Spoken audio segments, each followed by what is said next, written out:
Les lumières au plafond du garage de Milton Frank projetèrent des ombres nettes tandis qu'il essuyait la graisse de ses mains. L'odeur d'huile moteur flottait lourdement dans l'air de novembre. À 36 ans, il avait construit une vie confortable en restaurant des voitures classiques. Une opération en solo qui le gardait occupé sans le submerger de stress. La Mustang de 1967 sur le pont élévateur au-dessus de lui représentait 3 mois de travail et il était proche de la fin. Son téléphone sonna, le nom de Judy clignotait sur l'écran. « Allô, chérie ?» répondit-il en calant le téléphone contre son épaule. La fête de fiançailles d'Andrea est samedi prochain. La voix de sa femme portait cette tonalité particulière qu'il avait appris à reconnaître comme signifiant que ce n'était pas optionnel. « Mes parents veulent toute la famille à la basse. Ryan aussi. » Milton posa sa clé à molette. « Ton père a demandé spécifiquement Ryan.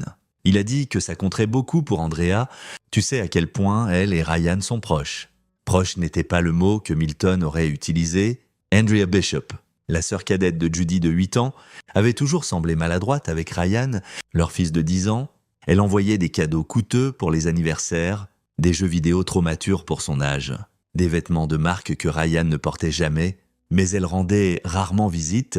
Le dernier dîner familial chez George et Marianne Bishop, dans leur domaine sur les collines, remontait à 6 mois, et Andrea avait passé la plupart du temps sur son téléphone. « Qui épouse-t-elle déjà ?» demanda Milton. « Cameron Snell. Tu l'as rencontré une fois ?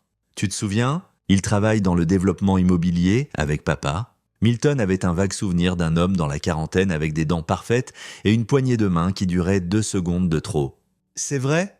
À quelle heure ça commence ? » « À 18h. Ten you cocktail ?» Judy marqua une pause. Papa a dit d'amener Ryan à 17h30.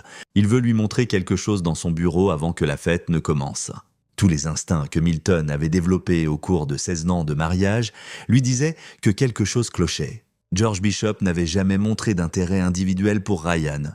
L'homme reconnaissait à peine son petit-fils au-delà des chèques obligatoires pour les fêtes et des tapes maladroites sur la tête. Qu'est-ce qu'il veut lui montrer ? Je ne sais pas. Est-ce que ça importe ? Ryan adore grand-papa. La défensive dans la voix de Judy était automatique. Le même mur qu'elle érigeait chaque fois que Milton questionnait sa famille. Milton avait rencontré Judy Bishop quand ils avaient tous deux 20 ans. Elle travaillait au bureau immobilier de son père cet été-là. Et Milton avait été engagé pour restaurer la Corvette vintage que George gardait dans sa collection privée. Judy était belle, vive d'esprit, et attirée par la compétence tranquille de Milton, ils s'étaient mariés dans l'année... Au grand désappointement à peine dissimulé de George, George Bishop avait bâti sa fortune dans le développement immobilier, transformant des terrains bon marché en lotissements rentables. Son vaste domaine s'étendait sur 6 hectares en dehors de Richmond. En Virginie, un monument à la richesse qui faisait ressembler la modeste maison de 3 chambres de Milton à un hangar à outils. George avait clairement fait comprendre dès le début qu'il s'attendait à ce que Judy épouse quelqu'un de leur cercle. Une avocate, un banquier, quelqu'un qui portait des costumes et jouait au golf au country club. « D'accord » dit Milton. « On sera là dès... » Après avoir raccroché, Milton resta dans le silence de son garage, fixant le pare-choc chromé de la Mustang. Dean Peake, son voisin 2 portes plus loin, avait mentionné quelque chose d'étrange la semaine précédente par-dessus la clôture. Dean était un policier municipal avec 18 ans d'expérience, actuellement affecté aux mœurs et au crime organisé. Ils étaient devenus amis au cours des 5 dernières années, se liant lors de barbecues le week-end et d'horaires de garde partagés. La fille de Dean venait tous les 2 week-ends. Le nom de ton beau-père est apparu dans un dossier. Dean l'avait dit, en gardant la voix basse, même s'ils étaient seuls. Probablement rien.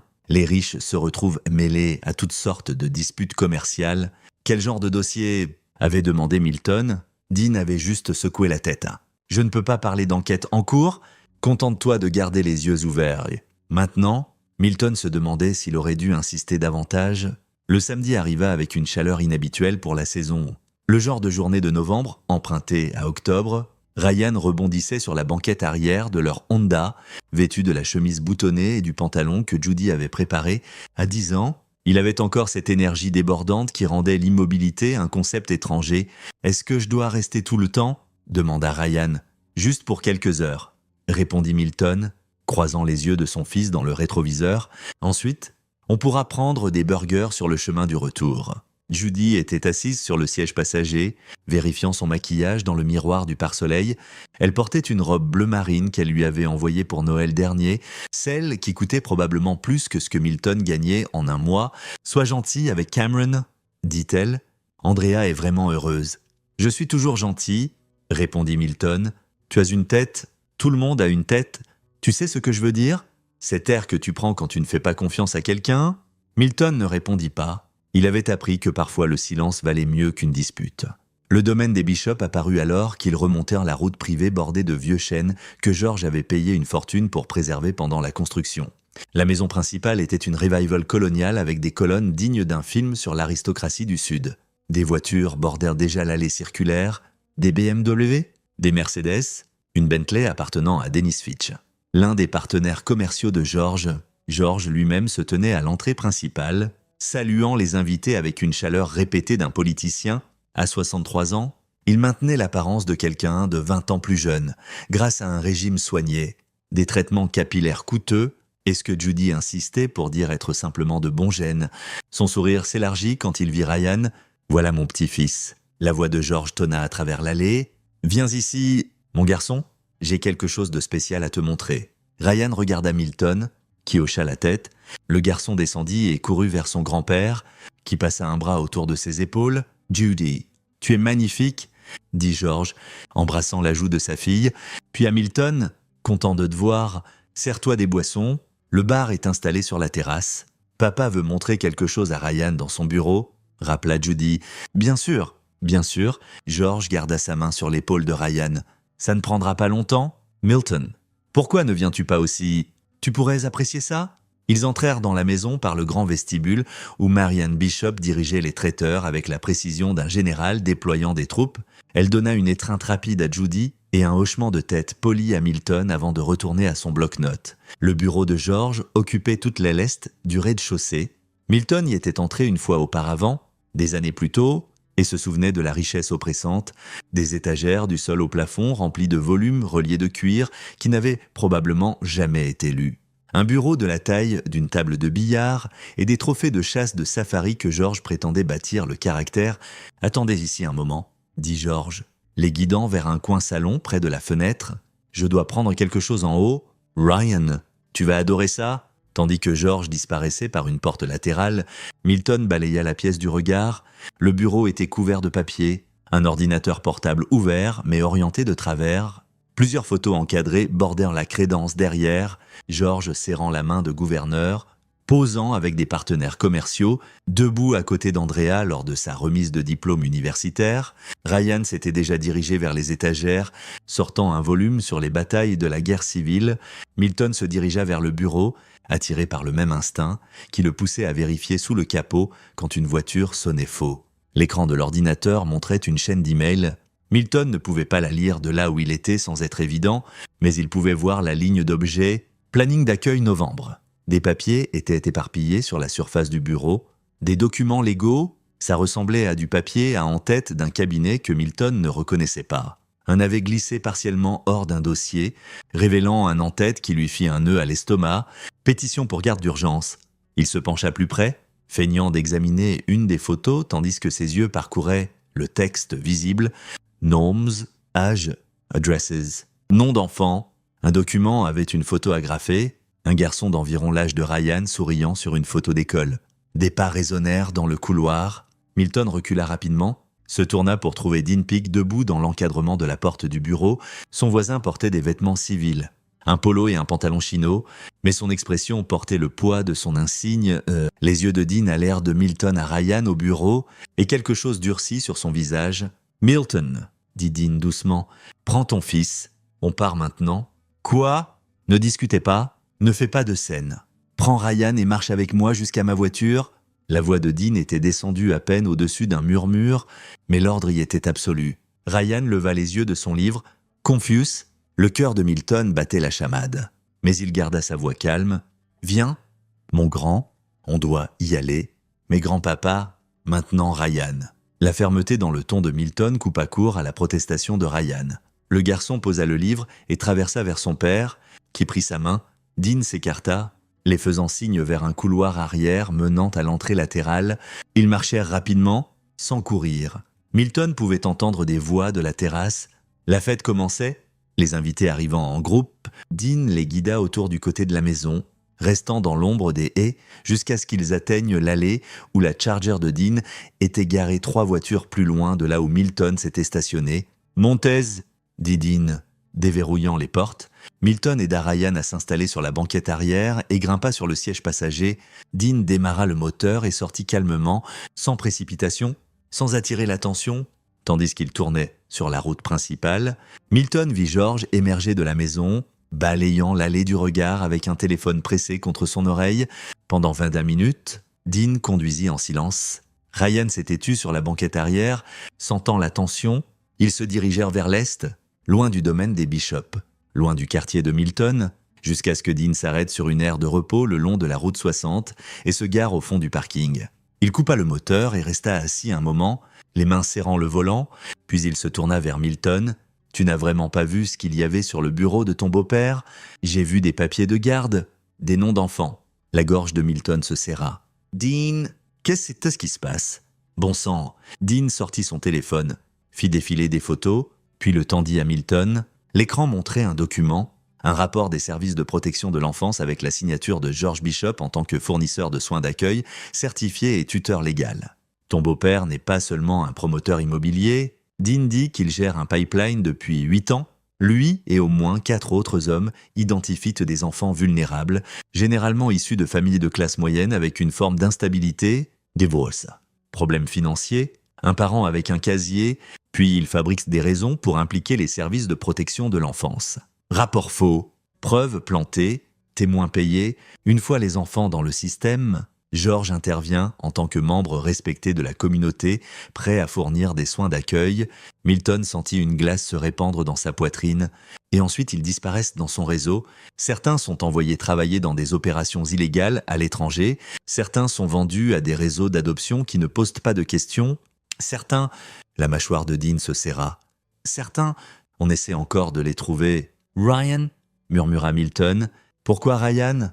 Ta femme a demandé le divorce il y a 6 mois ? Tu le savais ?» Les mots frappèrent Milton comme un coup physique. « Quoi ? Elle n'est jamais allée jusqu'au bout. Les papiers ont été déposés chez un avocat nommé Kevin Baker. C'est l'un des partenaires de George. La pétition citait des abus émotionnels, de l'instabilité, un danger potentiel pour l'enfant. Tout des mensonges, je suppose, mais assez pour monter un dossier, assez pour faire passer Ryan pour un enfant ayant besoin d'intervention. » L'esprit de Milton vacilla. 6 mois plus tôt, Judy avait été distante ce printemps-là, passant plus de temps chez ses parents, mais elle avait blâmé le stress dû au drame d'Andrea. Il n'avait jamais soupçonné la fête de fiançailles, dit Milton lentement. Ce n'était pas la vraie raison pour laquelle il voulait Ryan là-bas. Non, confirma Dean. Il y a un juge à cette fête, Mitchell Noble. Il est à la solde de George depuis des années, tamponnant des ordres de garde d'urgence. Je suppose qu'il prévoyait de faire venir les services de protection de l'enfance avec une escorte policière, enlever Ryan de chez vous ce soir, en citant un danger immédiat, et le placer chez George en tant que tuteur d'urgence. D'ici lundi matin, tu te battrais contre un système truqué avec un juge qui avait déjà décidé contre toi. La voix de Ryan vint de la banquette arrière, petite et effrayée. « Papa !» Milton se tourna, tendant la main pour serrer le genou de son fils. « Ça va, mon grand ? Tu es en sécurité ?» Mais Ryan n'était pas en sécurité. Aucun d'eux ne l'était. Tant que George Bishop avait du pouvoir, de l'argent et un réseau de personnes prêtes à détruire des familles pour du profit. Dean observait Milton attentivement. « Je peux vous protéger pour ce soir, vous mettre quelque part en sécurité, mais cette enquête dure depuis 14 mois et on est encore à des mois d'avoir assez de preuves pour agir. Ces hommes sont prudents. Ils ont des avocats, des juges, des politiciens dans leur poche. Si on agit trop vite, ils nous fileront entre les doigts. Milton termine et continueront à faire ça à d'autres familles. » Oui, Milton regarda son fils dans le rétroviseur. Les yeux de Ryan étaient écarquillés, effrayés, mais confiants. Son garçon, sa responsabilité, la chose que Milton Frank aimait le plus au monde. Puis, il pensa à la photo sur le bureau de George, l'enfant souriant qu'il avait aperçu seulement une seconde. Combien d'autres y en avait-il ? Combien de familles George Bishop avait-il détruites ? « Dis-moi tout, dit Milton à Dean. chaque détail que tu sais sur leur mode opératoire. Dean l'étudia. À quoi penses-tu ? Je pense, dit Milton calmement, que si tu as besoin de moi pour monter un dossier, tu le fais de manière légale, et la manière légale est ce sur quoi ces hommes comptent. Il croisa les yeux de Dean. Je vais le faire à ma façon. La maison sûre était une cabane à 65 km à l'ouest de Richmond, appartenant à l'oncle de Dean, qui passait les hivers en Floride. 3 chambres, de l'eau de puits, et assez d'isolement pour que personne ne tombe dessus par accident. Dean passa 2 appels, un à son sergent, prétextant une urgence familiale, et un à un ami au département qui lui devait des faveurs. Ryan s'endormit sur le canapé dans l'heure. Épuisé par l'adrénaline et la confusion, Milton le couvrit d'une couverture et rejoignit Dean à la table de la cuisine où son voisin avait étalé des copies de dossiers, des photos de surveillance et des notes manuscrites représentant plus d'1 an d'enquête prudente. Il y a 5 membres principaux, expliqua Dean. Pointant les photos, George Bishop était l'argent et la façade. Il a des connexions, de la respectabilité et la licence de soins d'accueil. Kevin Baker est l'avocat qui gère toutes les manipulations légales, les faux rapports au service de protection de l'enfance, les demandes de garde, les ordonnances restrictives. Dennis Fitch gère la logistique, les transports, la documentation, les comptes offshore. Cameron Snell s'occupe des biens immobiliers où il cache les enfants temporairement avant de les déplacer, et Mitchell Noble est le juge qui rend tout ça légal. Le fiancé d'Andrea, dit Milton, fixant la photo de Cameron Snell. Le sourire parfait de l'homme paraissait maintenant prédateur. Ouais, ce n'est probablement pas une coïncidence. George aime garder les choses en famille. Milton étudia les photos de surveillance. George rencontrant Baker dans un restaurant, Fitch chargeant des enfants dans une fourgonnette la nuit, Snell montrant une propriété à quelqu'un dont le visage était flou, mais dont le langage corporel criait l'inconfort. « Combien d'enfants » demanda Milton. « Que l'on connaît 32 sur 8 ans, mais on n'a trouvé de documentation que pour 17. Les autres ?» Dean ne termina pas. Les mains de Milton se serrèrent en poing, et vous ne pouvez pas les arrêter parce qu'on a besoin de preuves qui tiendront devant un tribunal fédéral. Ce ne sont pas des criminels de rue. Ils ont des ressources pour des batailles légales qui dureront des années. Si on les arrête avec ce qu'on a maintenant, leurs avocats les feront sortir en 48 heures et ils disparaîtront. On a besoin de dossiers financiers, de communication, de témoignages de multiples témoins. On a besoin d'un dossier étanche pendant que d'autres enfants disparaissent. Pendant que d'autres enfants disparaissent, approuva Dean calmement. Ça me ronge, Milton. Chaque jour, je sais ce qu'ils font et je ne peux pas les arrêter. Milton s'adossa à sa chaise, l'esprit travaillant sur des possibilités. Il avait passé 16 ans à construire des voitures, à résoudre des problèmes mécaniques en comprenant les systèmes et en trouvant les points de pression. C'était un système aussi, juste fait de personnes au lieu de pistons et d'engrenages. Dis-moi leur processus, dit-il, étape par étape. Comment choisissent-ils les cibles ? Dean sortit un carnet. Il cherche des familles avec certains marqueurs, généralement de classe moyenne. Pas assez pauvres pour être déjà sur le radar des services de protection de l'enfance, mais pas assez riches pour mener une bataille légale prolongée. Il y a toujours un élément d'instabilité, divorce récent, perte d'emploi, petits ennuis légaux, quelque chose qui rend les parents vulnérables, comme Judy demandant le divorce. Exactement. Ils surveillant les familles parfois pendant des mois, ils collectent des informations, construisent des profils, puis ils créent une crise. Peut-être qu'un enseignant appelle pour un faux rapport de bleu. Peut-être qu'un voisin prétend avoir entendu des cris. Les services de protection de l'enfance doivent enquêter sur chaque rapport, même anonyme. Une fois ce dossier ouvert, Baker utilise ses connexions pour planter plus de preuves. Soudain, le parent paraît dangereux. Instable. L'enfant a besoin d'une intervention immédiate. Et George intervient en tant que sauveur, le membre respecté de la communauté prêt à fournir des soins d'accueil temporaires. Le juge noble signe l'ordre d'urgence. L'enfant est enlevé, généralement dans les 24 heures. Au moment où les parents peuvent monter une défense, l'enfant est déjà sous la garde de George. Et ensuite, l'expression de Dean s'assombrit. Ensuite, l'enfant est réévalué par des médecins à la solde de George. Ils trouvent des signes de traumatisme plus profonds, recommandent un placement à plus long terme, les batailles légales s'éternisent, la plupart des parents abandonnent, brisés par le système, et même s'ils gagnent, finalement, c'est trop tard. L'enfant est déjà parti. Milton absorba cela, sentant la rage monter comme une pression dans un moteur scellé. Où les emmène-t-il ? On pense qu'il y a un emplacement central, peut-être l'un des biens de Snell. où ils gardent les enfants pour le traitement. Ensuite, ils sont déplacés à travers un réseau. Certains partent à l'étranger, certains vers des réseaux d'adoption domestique, certains vers des opérations de travail. On a tracé des mouvements à travers des comptes offshore, mais les emplacements réels, Dean secoua la tête. C'est ce qui nous manque, sans savoir où ils emmènent les enfants. On ne peut pas faire de sauvetage. Et les enfants que vous avez documentés, est-ce que certains peuvent témoigner? La plupart sont partis, les quelques-uns qu'on a trouvés. La voix de Dean se brisa. Ils sont trop traumatisés. On leur a appris à ne faire confiance à personne, à voir la police comme l'ennemi. Il faudrait des mois de thérapie avant qu'ils puissent même envisager de témoigner, et leur témoignage seul ne suffirait pas. La défense les déchiquetterait. Milton se leva et marcha vers la fenêtre, fixant les bois sombres. L'immensité de la chose l'oppressait, la cruauté calculée, le système armé contre les innocents. Des hommes qui devraient protéger les enfants les chassaient au contraire.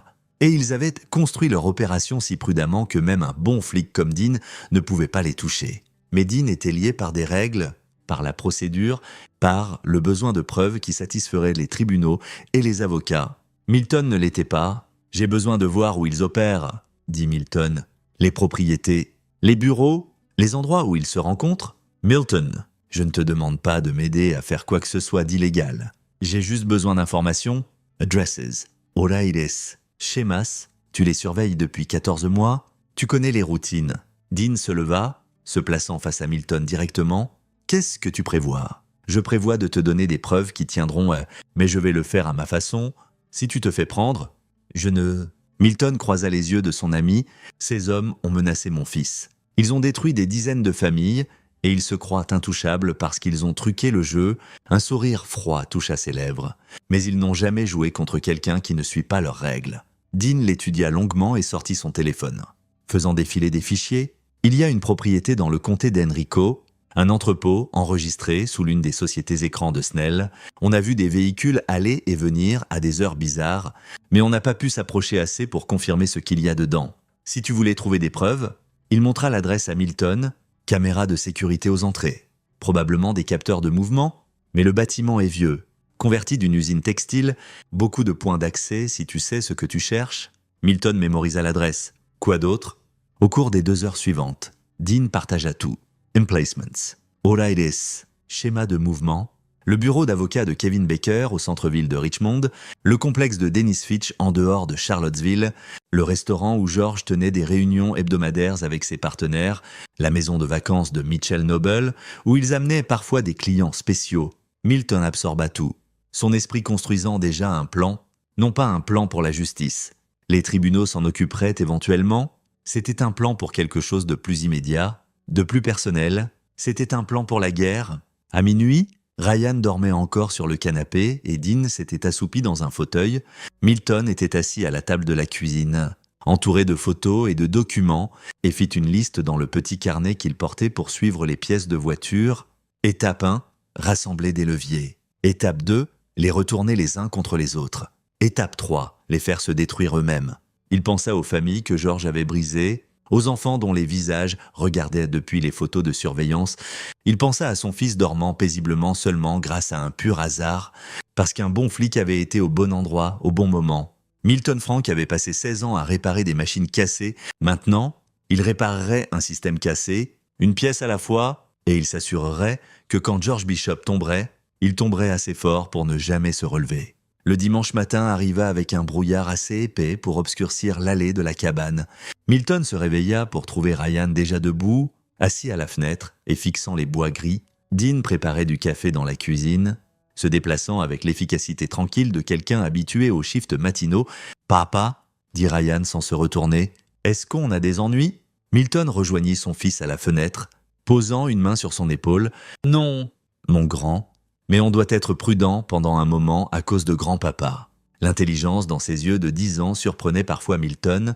Ryan avait la perception aiguisée de Judy, mais sans l'aveuglement volontaire qui venait du privilège. « Ouais, à cause de grand-papa, est-ce que maman va bien ?»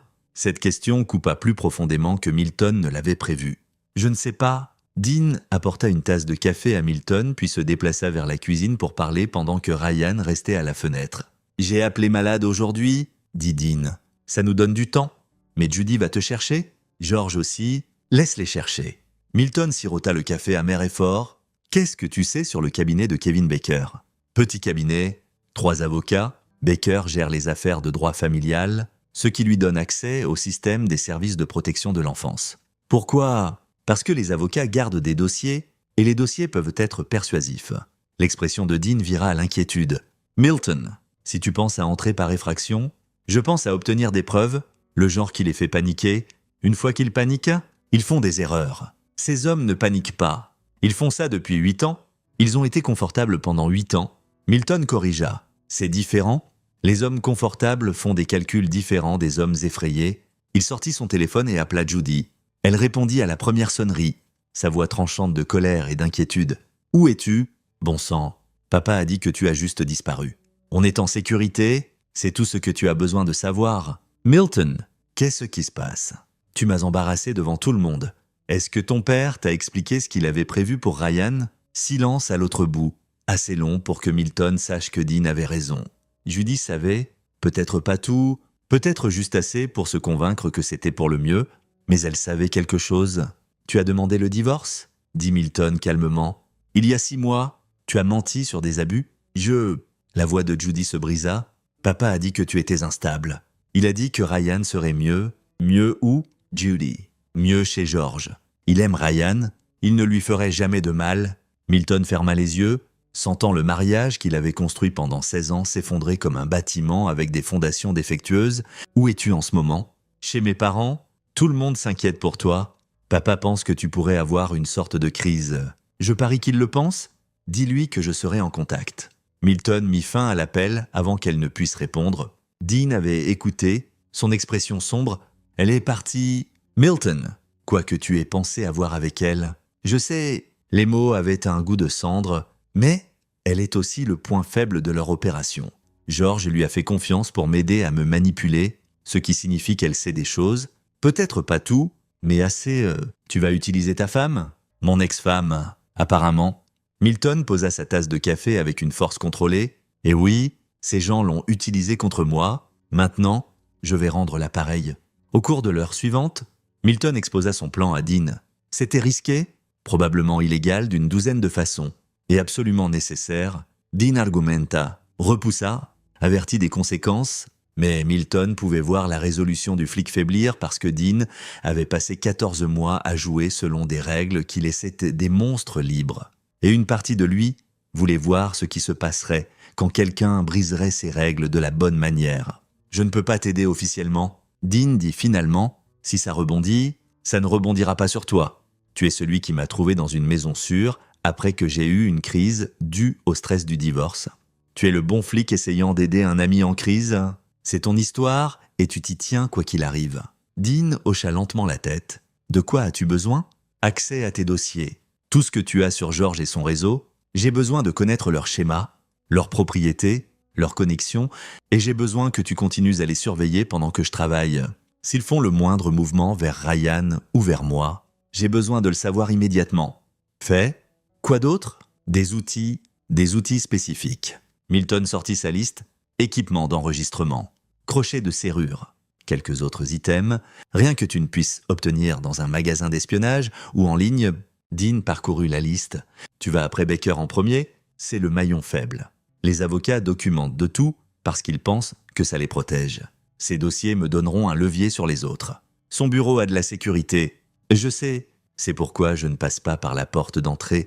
À midi, Ryan était installé avec du travail scolaire à la cabane et Dean avait arrangé pour que la femme d'un ami vienne vérifier sur lui toutes les quelques heures.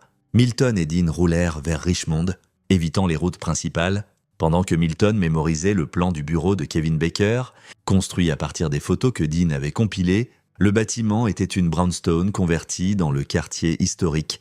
3 étages, le cabinet de Baker occupant le 2e. Caméra de sécurité aux entrées, accès par carte-clé après les heures, mais le bâtiment était assez vieux pour avoir des points faibles. L'entrée arrière servait de sortie de secours, le système d'alarme installé au début des années 2000 et jamais mis à jour. Le bureau en face de celui de Baker était vacant depuis 3 mois. Le truc, dit Milton en étudiant les photos, c'est de faire comme si je n'y étais jamais allé. Dean s'arrêta dans un parking à 2 pâtés de maison du bâtiment. Tu fais vraiment ça ce soir? Pendant que Baker est à cette collecte de fonds pour le juge noble, si tu te fais prendre... Je ne... Milton ouvrit la portière. Mais si je le fais... Tu ne sais rien. Je suis juste un père désespéré ayant une crise. Souviens-toi, Dean attrapa son bras. Milton, ces hommes ont tué des gens qui se mettaient en travers de leur chemin. Le détective qui a commencé cette enquête, il est mort dans un accident de voiture 6 mois avant que je n'hérite du dossier. Une travailleuse sociale qui a questionné un des placements d'accueil de George s'est soi-disant suicidée. Ils sont dangereux? Bien, dit Milton simplement. Moi aussi. Il passa l'après-midi à préparer, acquérant les outils dont il avait besoin dans 3 magasins différents, payant en liquide, portant une casquette de baseball pour obscurcir son visage des caméras, un petit kit électronique, des crochets de serrure qu'il avait appris à utiliser des années plus tôt en restaurant des voitures avec des serrures bloquées, un enregistreur vocal activé par la voix de la taille d'une clé USB, des gants en latex, des vêtements sombres. À 18h, il était de retour à la cabane, dînant avec Ryan et revoyant les dossiers de Dean une dernière fois. Le garçon demanda pour sa mère et Milton lui dit la vérité. Parfois, les gens que tu aimes font des choix que tu ne comprends pas, et tu dois décider si tu les pardonnes ou les laisses partir. « Vas-tu laisser partir maman ?» demanda Ryan. « Je ne sais pas encore, admit Milton. Mais tu es ma priorité, tu le seras toujours. » À 20h, Dean confirma que Kevin Baker était arrivé au Richmond Country Club pour la collecte de fonds du juge noble. L'événement durerait au moins 3 heures. Donnant à Milton sa fenêtre, il laissa Ryan regarder un film et conduisit en ville dans la voiture de Dean. Se garant 3 pâtés de maison du bâtiment de Baker, la nuit de novembre était froide et claire, visibilité parfaite. Mais peu de gens dans les rues. Milton marcha avec détermination, mais sans urgence, juste un autre professionnel rentrant tard. L'entrée arrière du bâtiment était dans une ruelle éclairée par une seule ampoule qui clignotait périodiquement. Milton avait chronométré son approche pour le clignotement, 2 secondes d'obscurité toutes les 30 secondes. Il utilisa l'un de ces intervalles pour se glisser dans les ombres de la ruelle et examiner la porte. L'alarme était exactement comme Dean l'avait décrite. Un vieux système de contact magnétique qui pouvait être contourné avec un simple bypass. Milton avait pratiqué la technique sur son propre système de sécurité domestique cet après-midi-là. Il lui fallut 90 secondes pour créer le bypass.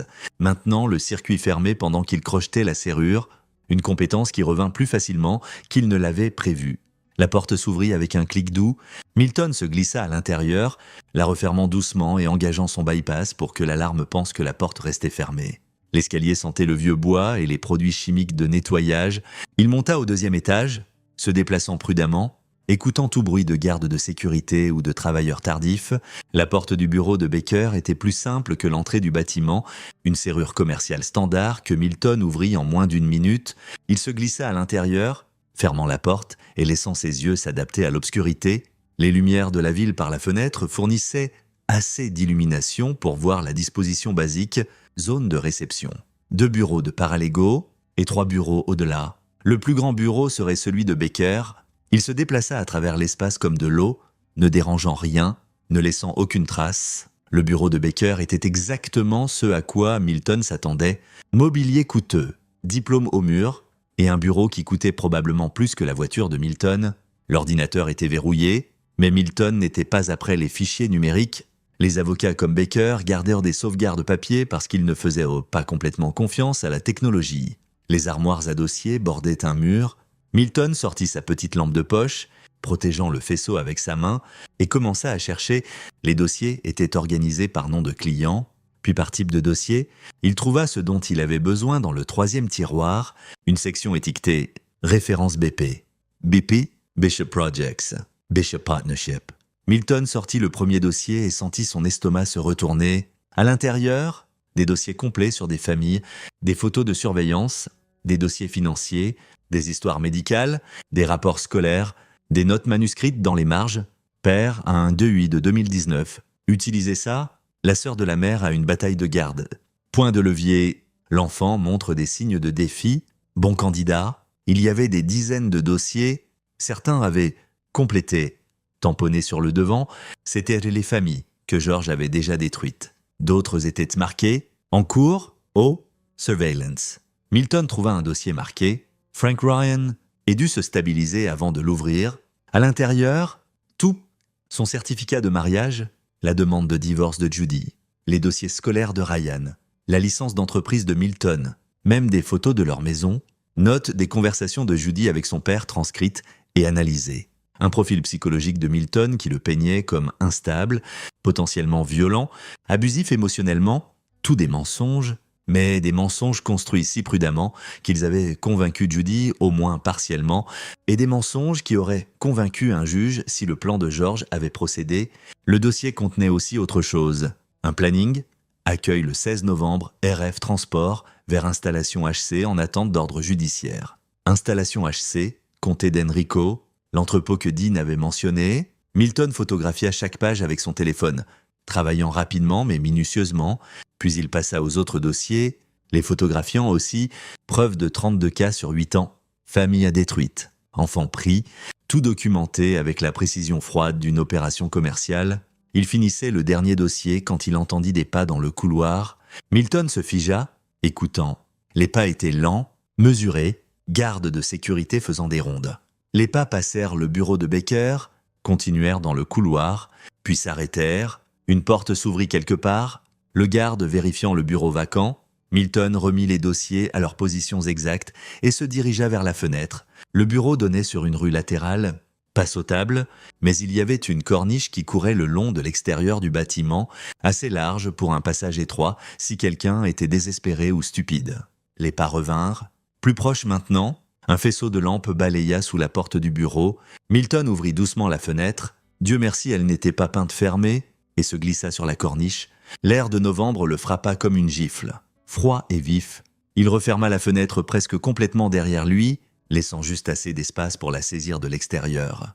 La porte du bureau s'ouvrit, le faisceau de lampes balaya l'espace. Milton se pressa contre l'extérieur en briques du bâtiment, contrôlant sa respiration, comptant les secondes. La corniche faisait 20 cm de large. En dessous, 9 mètres d'air vide se terminant sur un trottoir en béton. « Rien à signaler ?» appela la voix du garde. La porte se ferma, les pas s'éloignèrent. Milton attendit 2 minutes complètes avant d'ouvrir doucement la fenêtre et de rentrer à. Ses mains tremblaient, maintenant, l'adrénaline rattrapant. Il ferma la fenêtre, vérifia que tout était exactement comme il l'avait trouvé, et se glissa hors du bureau. Le trajet de retour fut plus facile.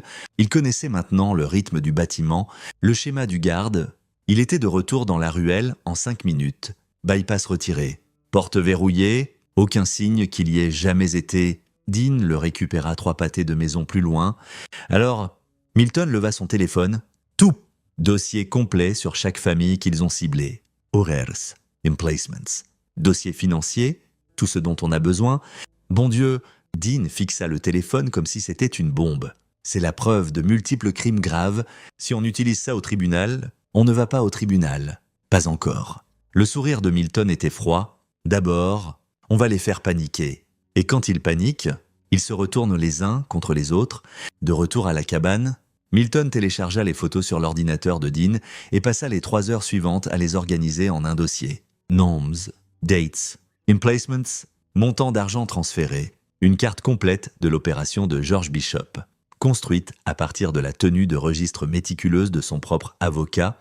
Et maintenant, demanda Dean, alors que l'aube commençait à poindre. Milton regarda l'écran, les visages d'enfants qui avaient été volés, de familles qui avaient été détruites. Il pensa à Ryan dormant dans la pièce voisine, en sécurité pour l'instant, mais seulement grâce au hasard. « Maintenant, » dit Milton, « j'envoie un message et ensuite j'attends qu'ils fassent leur première erreur. » Il composa un email à l'adresse personnelle de Kevin Baker avec des copies à Dennis Fitch et Cameron Snell. George Bishop n'était pas inclus.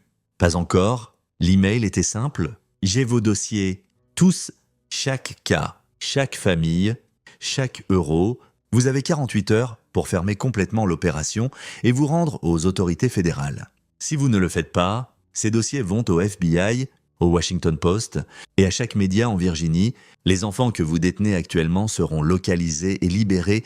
À vous de choisir prison avec possibilité de peine réduite pour coopération ou peines à vie quand ça deviendra public et que les tribunaux jetteront tout sur vous.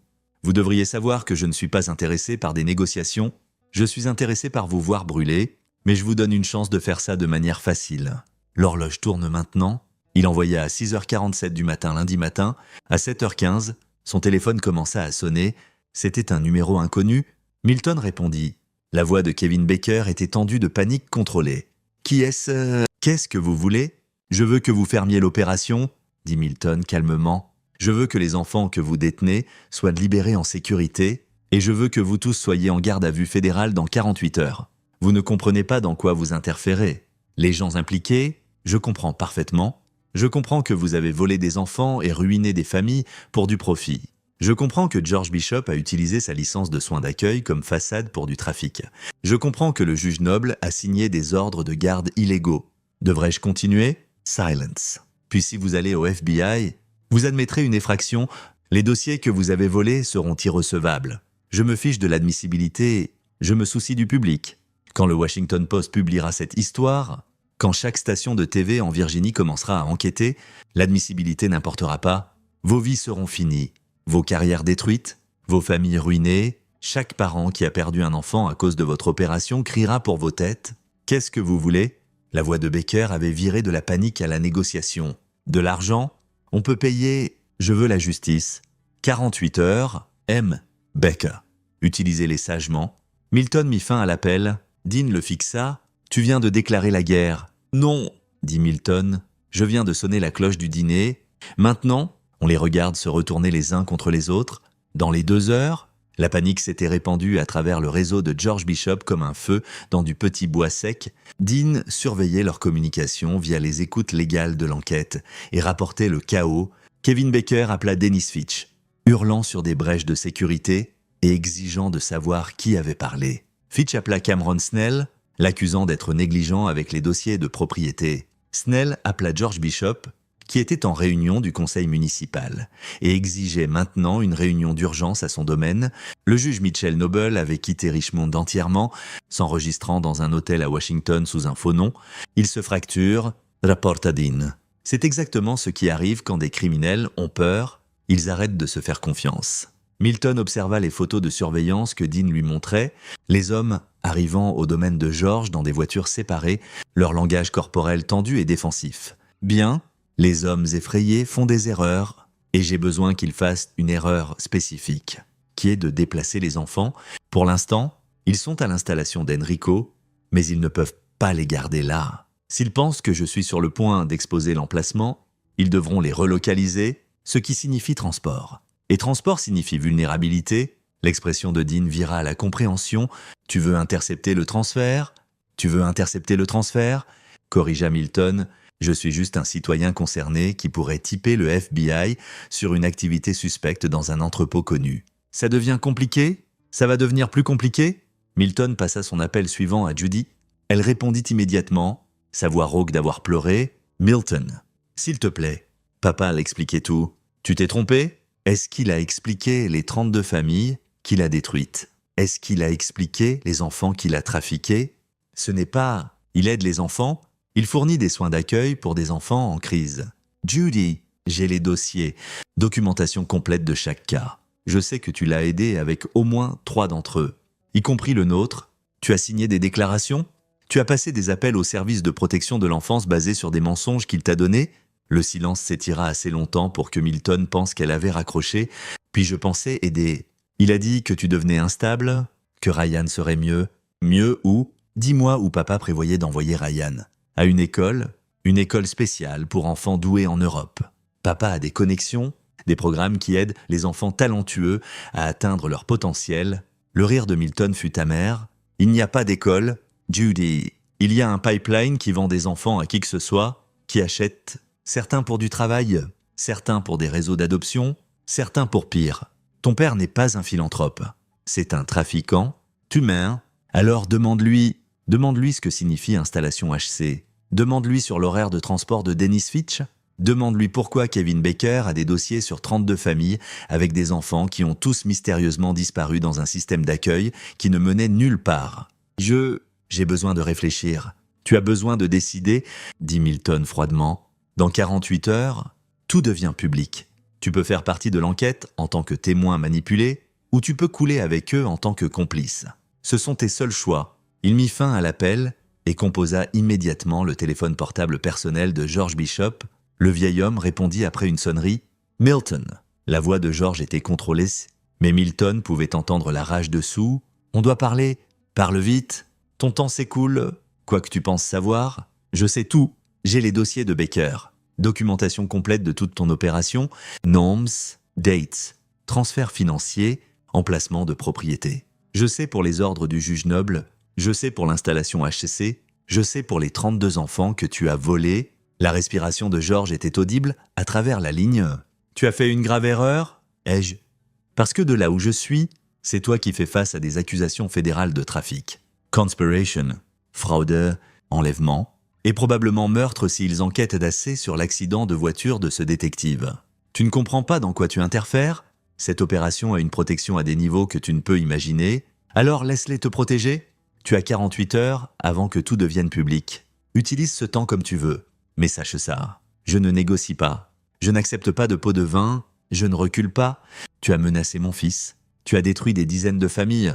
Maintenant, tu vas payer pour ça. Milton, une chose de plus. George, Judy parle au FBI demain matin. Elle va leur dire tout ce qu'elle sait sur ton opération, y compris son propre implication. Elle va témoigner contre toi en échange d'immunité. Je te suggère de te préparer à ça. Le mensonge vint facilement parce que Milton savait qu'il accomplirait exactement ce dont il avait besoin. George verrait sa propre fille comme une traîtresse et sa paranoïa compléterait la fracture qui avait déjà commencé. Milton mit fin à l'appel et regarda Dean. Combien de temps avant qu'ils déplacent les enfants basés sur leur comportement ce soir? Ils voudront les relocaliser avant que ton délai n'expire. Peux-tu tracer le transport? Mon équipe surveille l'installation depuis 6 mois. On a des yeux sur chaque entrée. S'ils déplacent qui que ce soit, on le saura. Alors ce soir, on bouge aussi. Dean hocha lentement la tête, puis sortit son téléphone et passa un appel. « Sergeant, c'est Pic. J'ai besoin de vous briefer sur un développement dans l'affaire Bishop. On pourrait avoir une opportunité d'intervention ce soir. »« Oui, monsieur. » Équipe tactique complète. « Compris ?» Il raccrocha et regarda Milton. « C'est parti !» Une fois qu'on agit sur cette installation, l'enquête devient active. Tout devient officiel. Tu seras interrogé sur comment tu as obtenu les informations. Laisse-les m'interroger. Tant que ces enfants sortent en sécurité, je me fiche de ce qui m'arrive. Dean étudia son ami longuement. Tu es un bon père? Milton, Ryan a de la chance de t'avoir. Ryan est la seule chose qui compte. Alors que le soleil se couchait lundi soir, Milton Frank était assis dans la voiture de Dean Peak, à 3 pâtés de maison de l'entrepôt du comté d'Enrico, et regardait les ombres s'allonger. Derrière eux, des équipes tactiques se mettaient en position, coordonnées via le sergent de Dean et les agents du FBI qui avaient rejoint l'opération, et une fois que Dean les avait briefés sur les preuves que Milton avait fournies. Tout, photos des dossiers, documentation de la chronologie, preuves de la conspiration. Il avait admis avoir pénétré par effraction dans le bureau de Baker, accepté qu'il ferait face à des accusations pour ça, et s'en fichait parce que dans 2 heures, des enfants qui avaient été volés à leur famille rentreraient à chez eux et les hommes qui les avaient pris feraient enfin face aux conséquences. À 20h47, la porte de chargement de l'entrepôt s'ouvrit, 2 fourgonnettes sortirent, roulant lentement.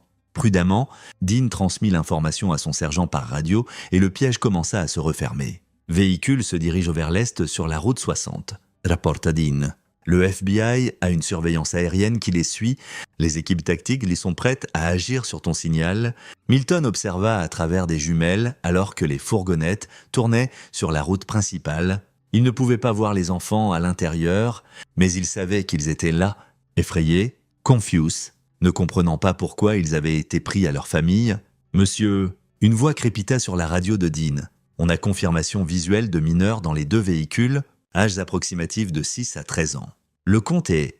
Bon Dieu, il y a au moins 20 enfants là-dedans, 20 enfants, pas juste le futur potentiel de Ryan, mais des enfants qui avaient déjà été volés, déjà traités par la machine de George Bishop. Toutes les unités agissaient. La voix du sergent commanda « Interceptez et sécurisez les véhicules. FBI, vous êtes autorisés pour les arrestations.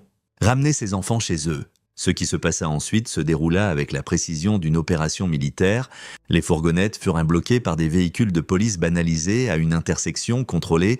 Les équipes tactiques envahirent les 2 fourgonnettes, sécurisant les conducteurs, Dennis Fitch dans un véhicule, un de ses associés dans l'autre. Les enfants furent soigneusement extraits, effrayés mais indemnes, et immédiatement placés avec des services d'urgence et des conseillers familiaux. Milton observa de 3 pâtés de maison alors que les ambulances arrivaient, Alors que des agents du FBI en coupe-vent commençaient à traiter la scène, alors que des équipes de nouvelles télévisées descendaient sur ce qui deviendrait la plus grande histoire que Richmond ait vue en décennies, le téléphone de Dean sonna. C'était son sergent. Pic! On a Fitch et son chauffeur en garde à vue. Ils essayent déjà de négocier, pointant du doigt, tout le monde. Le juge Noble a été cueilli à Washington il y a 1 heure. Apparemment, il a essayé de fuir au Canada.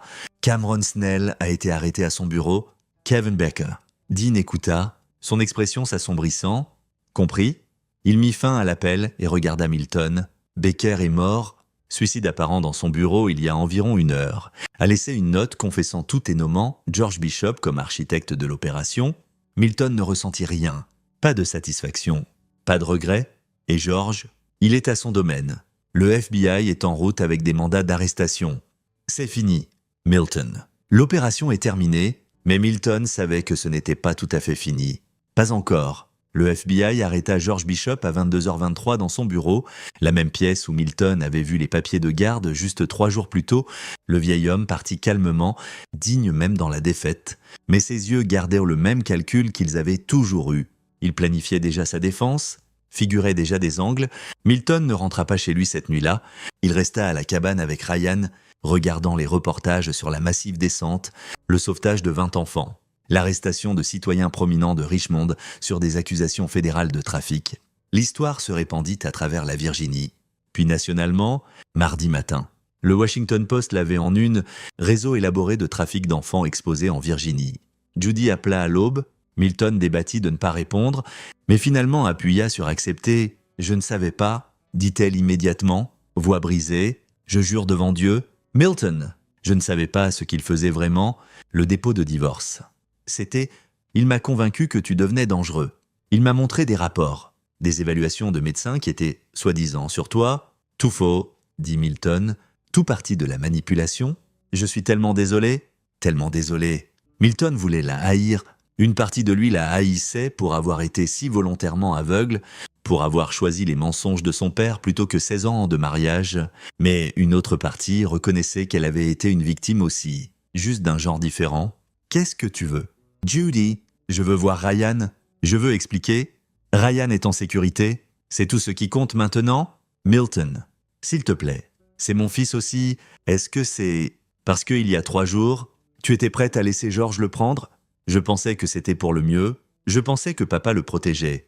Tu as pensé faux? Et maintenant, tu dois vivre avec ça. » Le silence s'étira entre eux, 16 ans de mariage s'effondrant en ce seul moment de vérité.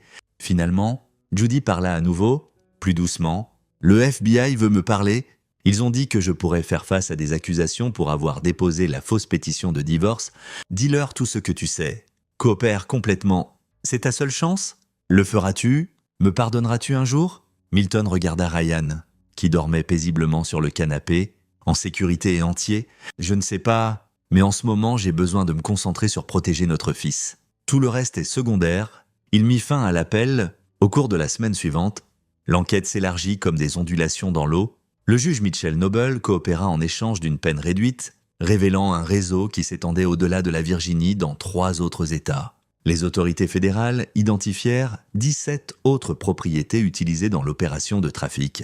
Plus d'arrestations suivirent. Avocats, travailleurs sociaux, même 2 autres juges qui avaient été à la solde de George Bishop. Plus important encore, 14 des 32 enfants qui avaient été pris furent localisés et rendus à leurs familles. Les autres restèrent disparus. Mais le FBI avait ouvert des enquêtes actives sur leurs emplacements, utilisant la documentation des dossiers de Baker pour tracer le pipeline. George Bishop était en détention fédérale, refusant de coopérer, confiant que ses avocats pourraient monter une défense. Milton savait que le vieil homme calculait encore, croyant encore que sa richesse et ses connexions le sauveraient. C'est alors que Milton fit son mouvement final. Il contacta la journaliste du Washington Post qui couvrait l'histoire, une femme nommée Gabriella McIntosh qui avait bâti sa carrière sur l'exposition de la corruption. Milton lui fournit quelque chose que le FBI n'avait pas encore publié, des copies complètes des dossiers de Baker, y compris les notes détaillées sur comment il sélectionnait les familles, comment il fabriquait des crises, comment il détruisait des vies méthodiquement et délibérément.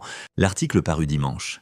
Une semaine après les arrestations, à l'intérieur de la machine, comment l'élite de Richmond a bâti un empire de trafic d'enfants.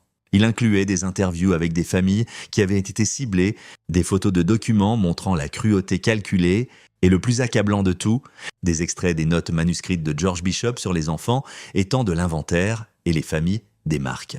L'indignation publique explosa, des protestations éclatèrent devant le palais de justice où George était détenu, des familles qui avaient perdu des enfants 20 ans plus tôt commencèrent à se manifester, exigeant des enquêtes sur des cas qu'elles n'avaient jamais pensé résoudre. Le gouverneur appela à une révision complète du système de soins d'accueil de la Virginie. L'équipe de défense de George Bishop l'abandonna dans les 48 heures, suivant l'article du Post-Eye. Réticente à représenter quelqu'un si publiquement vilipendé, ses actifs furent gelés, ses propriétés saisies, sa réputation détruite si complètement que même son country club révoqua son adhésion. Milton observa tout de loin, prenant soin de Ryan, reconstruisant la petite vie qui avait failli être détruite. Dean passait régulièrement à la cabane, le mettant à jour sur les progrès de l'enquête et le dossier croissant contre George et ses co-conspirateurs restants. Le procureur fédéral dit que c'est l'un des dossiers les plus solides qu'ils aient jamais eus. Dean rapporta 2 semaines après les arrestations, entre les dossiers de Baker, le témoignage de Noble et les preuves des entrepôts, ils les ont pour trafic, enlèvement, conspiration, fraude et blanchiment d'argent, et environ 15 autres accusations. George risque la perpétuité sans libération conditionnelle. Bien, Milton dit simplement « Il y a une complication. Le procureur veut savoir comment tu as obtenu les dossiers de Baker. Tu vas devoir témoigner sur les fractions. Je suis prêt pour ça ?» Et il l'était. Quand le procès commença 3 mois plus tard, Milton Frank monta à la barre et admit sous serment qu'il avait pénétré par effraction dans le bureau de Kevin Baker, crocheté les serrures et photographié les dossiers sans permission ou autorité légale. Il expliqua pourquoi, parce que son fils avait été ciblé, parce que le système légal était trop lent, parce que des enfants étaient en danger immédiat. L'avocat de la défense essaya de le faire passer pour un justicier, un criminel qui avait enfreint la loi et empoisonné toute l'enquête. Mais le procureur était prêt. « Frank, dit-elle calmement, si vous n'aviez pas obtenu ces dossiers, ces enfants auraient-ils été sauvés? Non.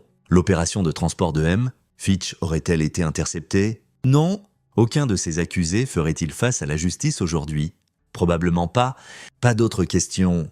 Le jury délibéra pendant 4 heures. Ils trouvèrent George Bishop coupable de tous les chefs d'accusation.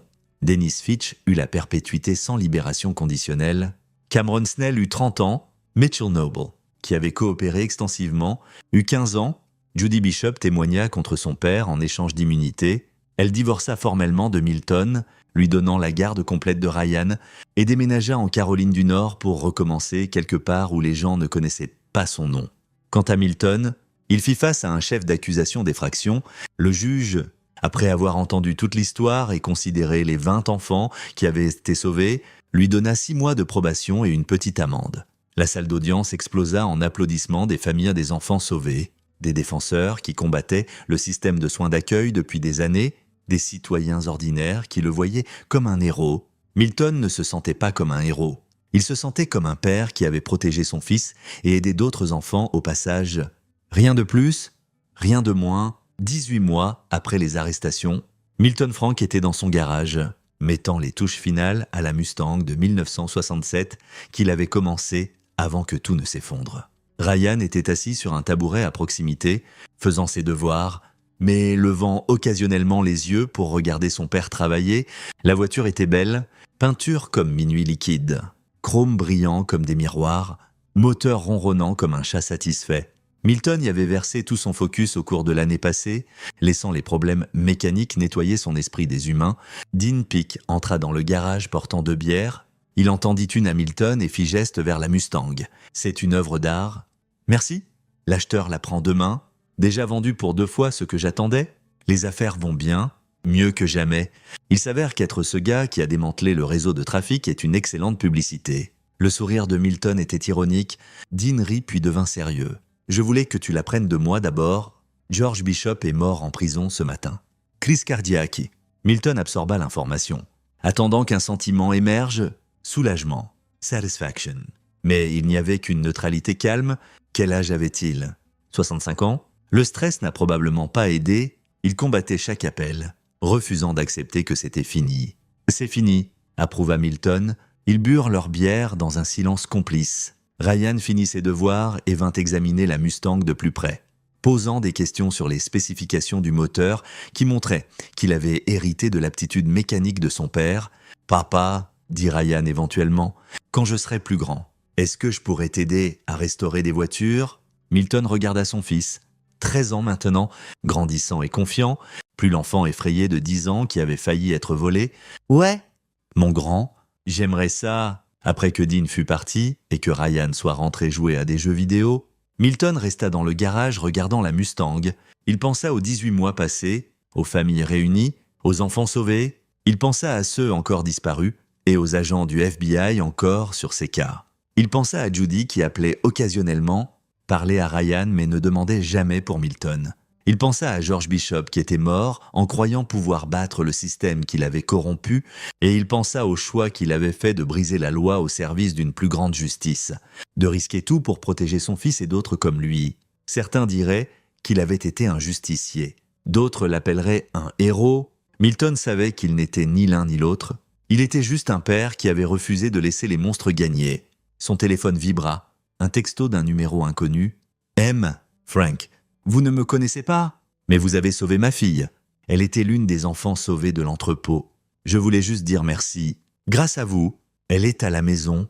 Grâce à vous, elle est en sécurité. Je ne pourrai jamais vous rembourser, mais je passerai chaque jour à être reconnaissant que quelqu'un comme vous existe dans ce monde. » Milton lut le message 2 fois, puis le sauva dans un dossier avec 17 autres comme ça. Messages de parents dont les enfants avaient été sauvés, dont les vies avaient été restaurées, dont les cauchemars avaient pris fin parce qu'il avait été prêt à se battre.